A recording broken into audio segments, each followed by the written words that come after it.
Welcome to the Soundtrack Exchange, where my co-host Christelle and I exchange songs from movies, video games and television soundtracks, and then chat about them. How about that? Each episode, Cameron and I will give each other a song to listen to and talk about the details, the history, and the reasons why we think our chosen tracks are so awesome.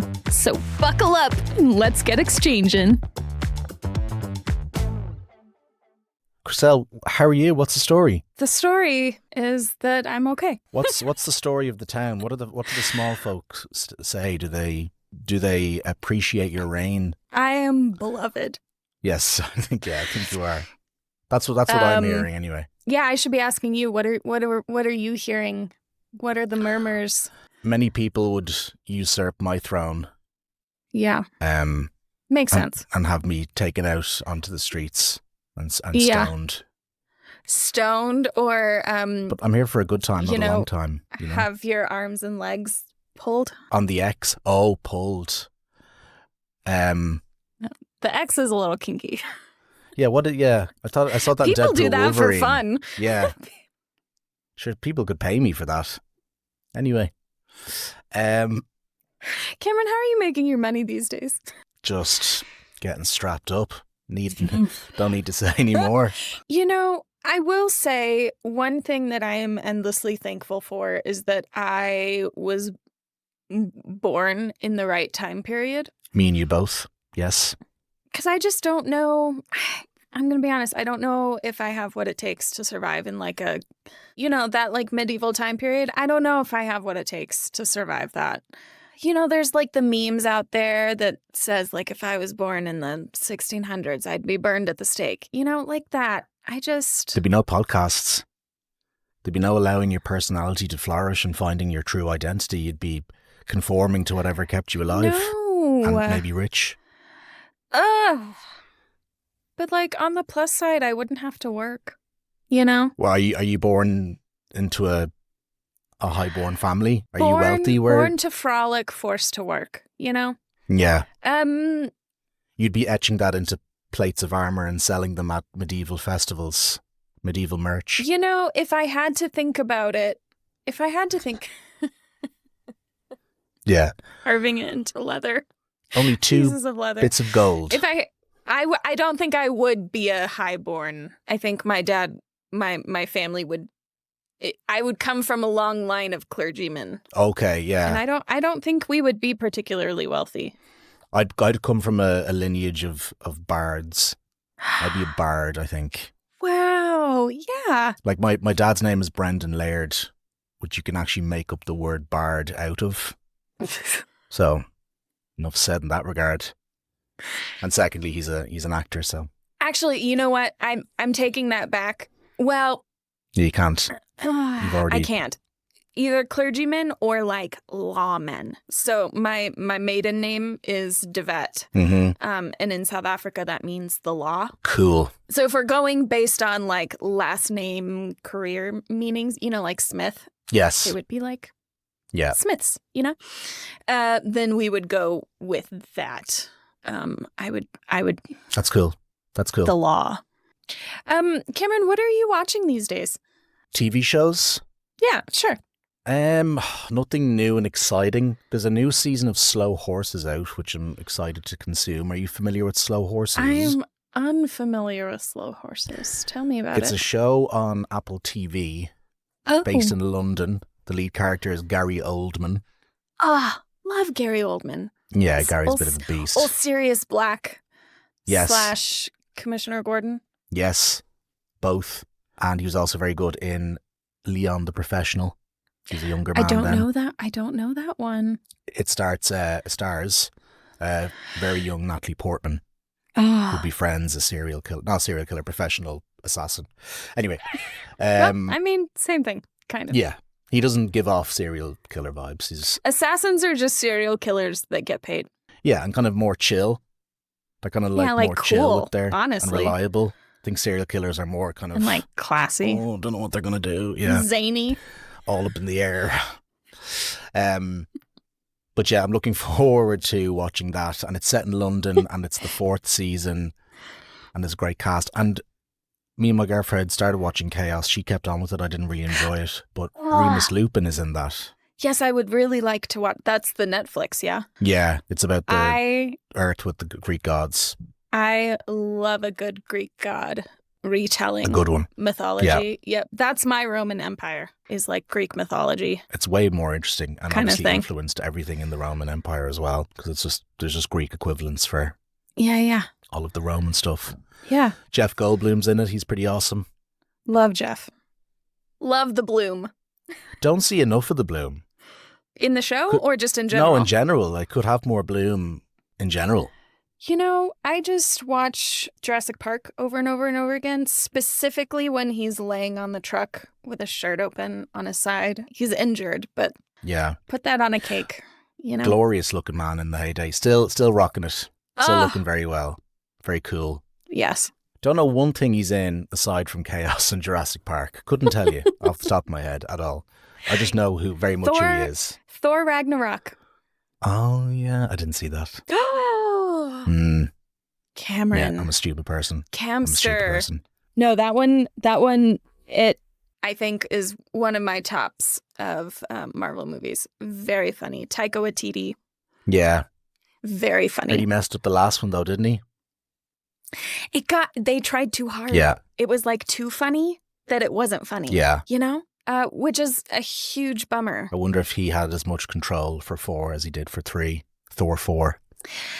Yeah, I don't know. I think they just like leaned too hard into the jokes that it just felt forced. Yeah. It's all awful these days anyway. Although Deadpool Wolverine was amazing and Spider-Man 3 with the 3 Spider-Men was also amazing. Everything else, I just can't rate it.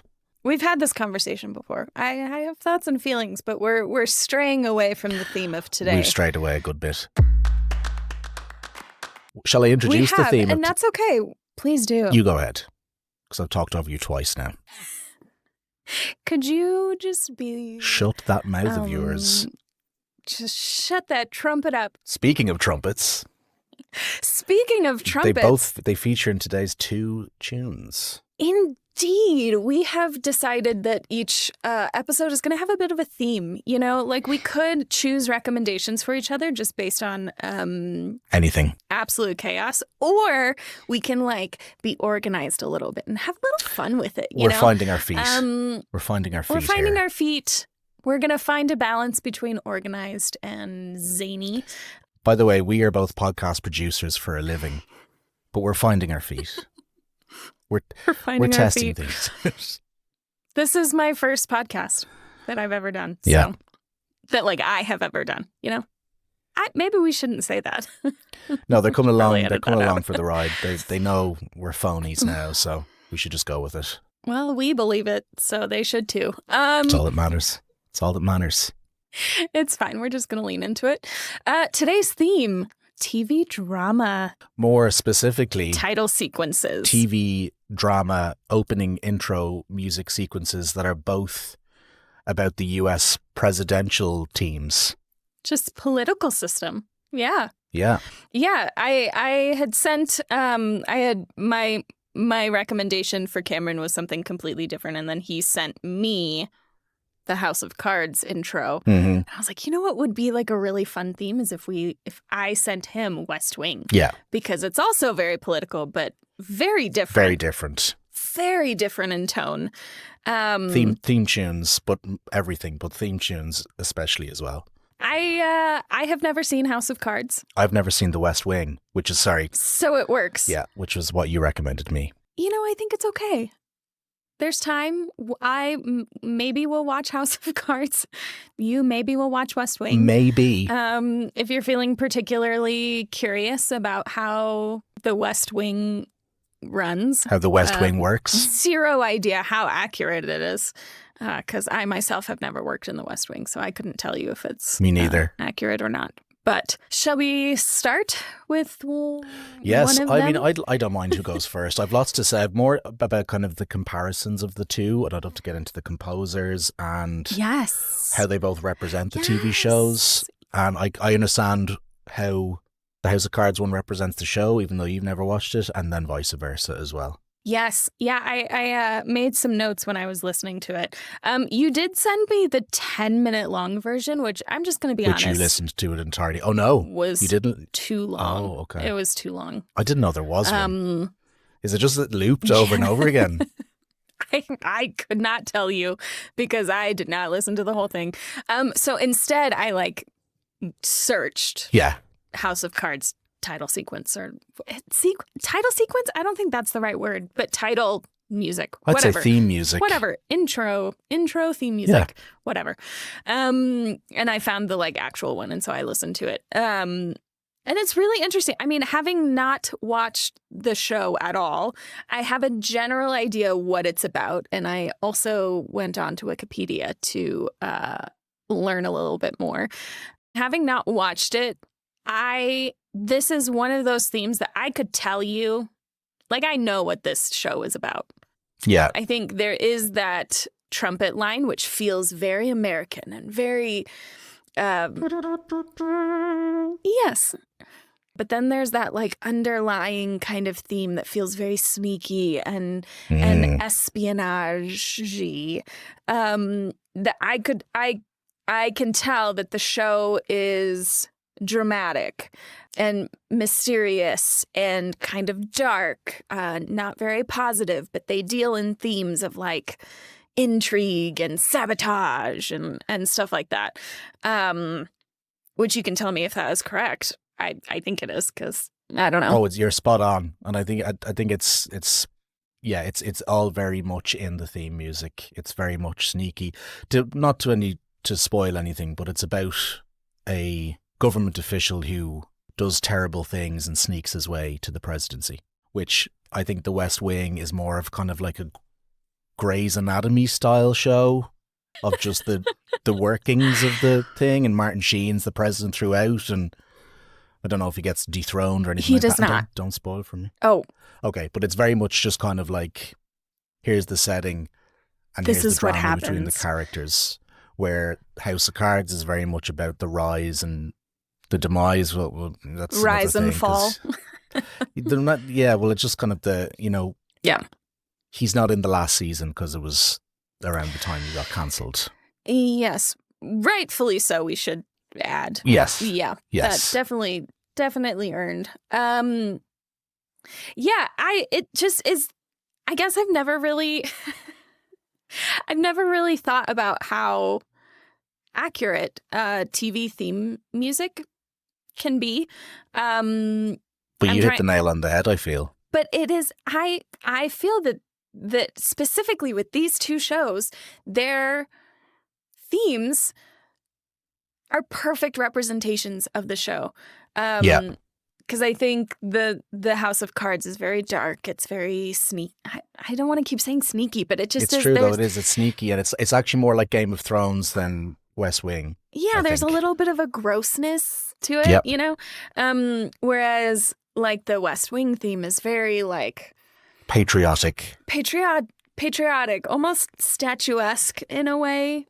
Yeah, I don't know, where it's very positive and lots of major chords and horns and trumpets, but then also the snare drum. I'm curious, Cameron, when you think of American music, if you were to think of music that represents the United States of America and the different themes ish and instruments, what do you think of? I think of horns. I definitely think of horns. I think of kind of obviously military is a huge part of the American identity, so horns is kind of fitting in that way. Yes. Have you ever listened to the Superman theme it's not called that, by Hans Zimmer? Mm-hmm. And the intro is very much like that, and obviously he's kind of not American, he's a literal alien. But he grows up in America's heartland, Yeah, and the colours and he's a good old Midwest boy. Yeah, he's a gentleman is what he is. Yeah. And I think, as you said, kind of the military aspects of the snare drum and the marching band and kind of elements of that. I also, growing up, would have been a big fan of the Friday Night Lights movie, which you informed me is the same composer. Yeah, Snuffy Walden. Yes, W.G. Snuffy Walden. I'm Go on, the not snuff. totally sure if it was the movie or the TV show that he also did. I have not seen either. Yeah, fair. But he also did Nashville and My So-Called Life and also Roseanne, fun fact. But he's definitely one of the more like prolific TV composers of this time. And it's very good. I mean, it's a really interesting name he's got there. It's awesome. But just the theme music that he's created just is like so good. I will say that the movie was not by the Snuff. It was by... Okay, so it was the show then. It was the show. So the movie was actually done by a band, and I knew it was because it's very, very kind of minimalistic guitar and then kind of drums, marching drums as well like that. Anyway, to answer your earlier question, the Friday Night Lights soundtrack, not necessarily the songs that were used, but the kind of the vibe and the motifs and stuff like that always remind me of American music.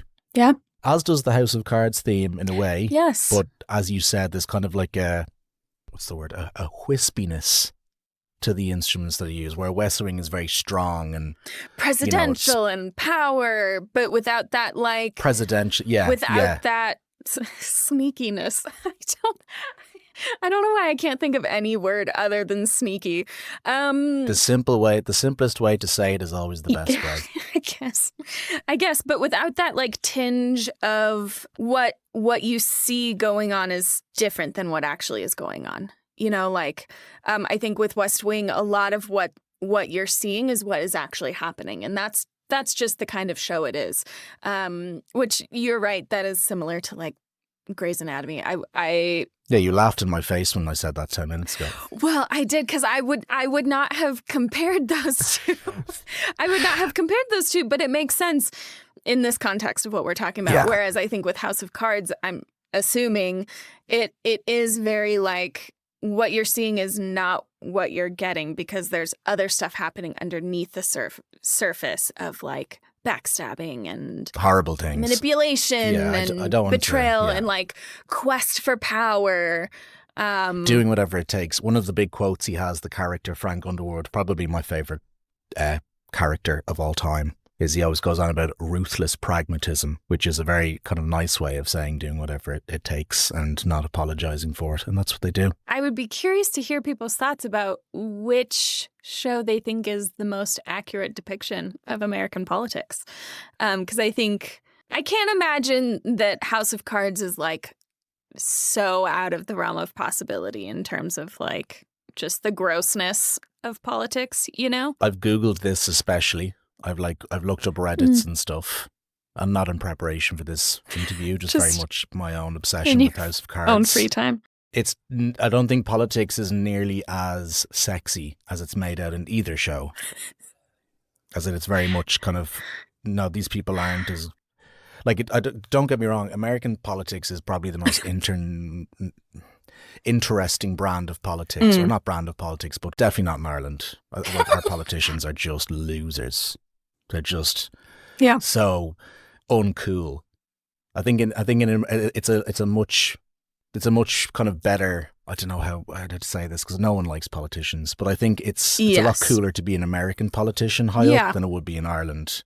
I mean, I'd argue that just being American is cooler than being Irish. Ooh, that hurt me. That hurt me now. Just got a dart of pain down my left arm there. I want everyone listening to know that I did not actually mean that. I don't think that at all. I think it's You've way said this to cooler. me before in private, so I know. No, I have not. No, I'm joking. Don't lie on this podcast. No, we don't lie here. We don't lie to each other, Cameron. But I think that it's the sacred oath that we've taken as podcast That's what hosts. Podcasting is all about, authenticity. We never lie to each other. Yep. Yeah. But no, you're totally right. And I think the music kind of reflects that. Whereas like, I think West Wing, I don't know if I would describe it as sexy, but it's definitely like idealistic. It's very positive, and it makes Greater you good feel vibes. Yeah, like that's why they're doing it. They're not in a fight for power to like rule the world. You know, it just is what it is. And he's a politician and he has ideals and he sticks by his values and that kind of thing. The narrative of House of Cards is very different from that. And so is the music, the theme. Which I do want to talk about Andrew Davies. He was the one that wrote the music for House of Cards. Do you know what else he has? Oh, wait, hang on. Did you mean to say Jeff Beal? No, he didn't write the music. Dang it. Start that again? Yes. Where did I get Andrew Davies from? I think as I was like searching, who wrote the theme music? He did the House of Cards in 1990, which is a UK show. Of which the 2014 show is based on. Nowhere near as good. Though. He's not I don't know where I got. I was like so excited to dive into this because I was like, I've heard that name before. Where have I heard it? It's because he also did a bunch of, he did the 95 Pride and Prejudice adaptation and a bunch of the other kind of novel adaptations period pieces that I absolutely love. Bleak House, War and Peace, all of that. But that doesn't have anything. Is the Pride and Prejudice in the 90s different to the one that you recommended? Oh, the Succession one. My sweet dear boy. Yes. But how far away were they? Have you seen either? No, neither. Okay. I think we need to, because I do want to talk about the Pride and Prejudice soundtrack because I think it's phenomenal, both the TV show and the movie. But to answer your question now, the 95 Pride and Prejudice is with Colin Firth as William Darcy. And that is a BBC TV show. BBC TV show, I want to say 5-6 episodes. Okay. Goes much more in depth to the actual novel written by Jane Austen, whereas the movie obviously doesn't do as much because it has to be shorter. That is Keira Knightley and Succession. Yes, what's his name? Dang it. The dishy one. Not anymore. Nope, it's going to come to me. Hold on. No, he still is. Matthew McFadden. Faden. Yeah. Matthew McFadden. I got it eventually. I thought of it before you did. You beat me. You beat my Google. Made you do it. Anyway, Jeff Beal. I have nothing to say about Jeff Beal because I went down the wrong rabbit hole.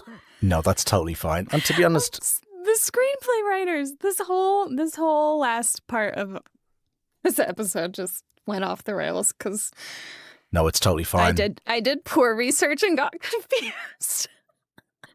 This is going to be left in. I'm just going to look up his discography now because I only know him. I follow him on Instagram, and do you? I've looked up how he's done the show and stuff like that. I listen to the theme music on his own. I think it's great. I think he recorded it all on his own in his studio with his family. It's a talented family. There's this bit where there's like a kind of a harrowing female operatic singer. This is in the background. It goes. I think that's his relative, his wife maybe. Wow. But it was all recorded in his studio. It's very impressive. And I love that. That's my favorite bit about it is that like a dark opera kind of vibe about death. Sneaky. That's what I get from that. Is it sneaky at all? Sneaky opera vibe. So dumb. But I have absolutely sweet F all to say about Jeff Beal. He's great. Hey Jeff, I'm following Instagram. Hit me up. Jeff, we love you. And yeah, well done on a great. We love you. We I'm love so you, Jeff. Sorry. I'm trying to think of other things that he'd done that either of us might know. The Queen of Versailles. Goodness, I don't recognize anything that he'd done. God, Jeff, maybe you should up your game, man. You should DM him on Instagram and let him know. He seems to have a lot of jazz roots in his discography. So he has a complete jazz album. He's written a lot of jazz pieces in his younger years. Lovely. I'd say if you're like a composer in a certain niche, and then after a few years, you get to the middle of your life, you've just accumulated all of this composition knowledge that you can go into writing OSTs and soundtracks. Like, Tom Holkenborg. I want to say yes, but no. He did like the DC. He was kind of under Hans Zimmer. He was his mentor, and then he transitioned into doing like Batman versus Superman. And then he did like the Snyder cut of the Justice League, and he does like all the Godzilla movies and stuff. He's this big electronic orchestral sound composer now. Yeah. But I remember buying his cassette tape when he was Junkie XL. Do you remember A Little Less Conversation, Yes. Little Boy? Remember they remixed that like Yes. 20 years ago? That's him. Wow. So he was obviously just like, I've been DJing for 20 years. I'm just too good. I'm going to make some real money and be like a film composer now. See, that's the confidence that you and I need. That's what we need to I'm too good. stop being podcasters and then make podcast movies. Anyway, and then do you know Hans Zimmer was the keyboard player in Video Killed the Radio Star? That's him on the keys. Yeah. So they weren't all film composers or TV composers all their life. They all kind of came from somewhere. I wish that I had fun facts for you, but I don't. Well, maybe for future episodes, we just got to come with a couple of fun facts. Just think some up. Just think some up there. Yeah. I will say Jeff Beal did do the music for Blackfish. I don't know if you watched that documentary. Was that the whale documentary? Yes, the orca, the killer whale documentary. Yep. I didn't know that. I didn't see that. It's very good. Very sad. Is it about the orcas, without giving much away, in captivity? Yeah, in the SeaWorld, other water parks. Yeah. Okay. What do you think the theme for our next episode should be? Ooh, ooh, ooh, ooh. Because I'm thinking maybe Pride and Prejudice, and one of us chooses the TV show and the other the movie. Do you know anything about either?